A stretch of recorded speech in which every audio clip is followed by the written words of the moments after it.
చూస్ country delight, live better. ఇప్పుడే country delight app ని download చేసుకోండి.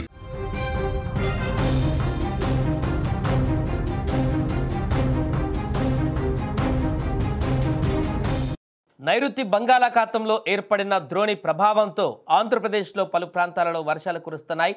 గురువారం రాష్ట్రంలోని 9 జిల్లాలలో పిడుగులతో కూడిన తేలికపాటి నుంచి మోస్తారు వర్షాలు కురిసే అవకాశం ఉందని వాతావరణ శాఖ హెచ్చరించింది. భారీ నుంచి అతి భారీ వర్షాలు కురిసే అవకాశం ఉన్నందున ప్రజలు అప్రమత్తంగా ఉండాలంటూ కూడా వాతావరణ శాఖ అధికారులు సూచించారు. మరొక పక్క నైరుతి బంగాళాఖాతం నుంచి ఉత్తర కేరళ వరకు కూడా తమిళనాడు మీదుగా ద్రోణి కొనసాగుతుందని, దీని ఫలితంగా రాష్ట్రంలో వర్షాలు నమోదవుతున్నాయని కూడా తెలిపింది.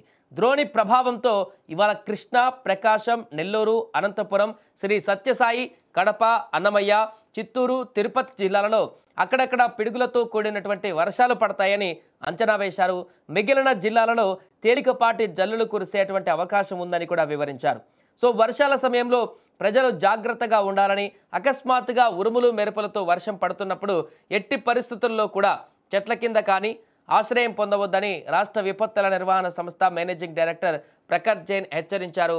ఇక ఇదిలా ఉంటే నిన్న సాయంత్రం ప్రకాశం జిల్లా బి చెర్లపల్లిలో 65.2 మిల్లీమీటర్లు, సత్యసాయి జిల్లా గండ్లపేటలో 45 మిల్లీమీటర్లు, నెల్లూరు జిల్లా రాపూర్లో 40.5 మిల్లీమీటర్లు, విజయవాడ తూర్పులో 39 మిల్లీమీటర్ల చొప్పున వర్షపాతం నమోదైనట్టుగా విపత్తుల శాఖ వెల్లడించింది. దీంతో ఈరోజు కూడా వర్షాలు పడేటువంటి అవకాశం ఉన్న నేపథ్యంలో ప్రజలు కొంత అప్రమత్తంగా ఉండాలంటూ కూడా చెబుతున్నారు.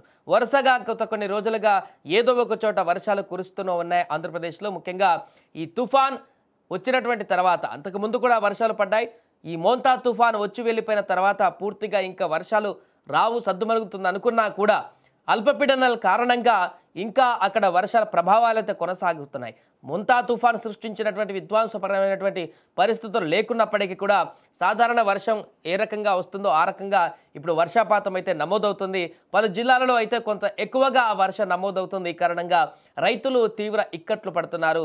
ఇప్పటికే తుఫాన్ సృష్టించినటువంటి విలయానికి చాలామంది రైతులు అల్లకల్లోలంగా మారిపోయారు. వారి యొక్క పంట అంతా కూడా పూర్తిగా నష్టాలకు వెళ్ళిపోయి ఆవేదనకు గురవుతున్నటువంటి పరిస్థితి ఉంది.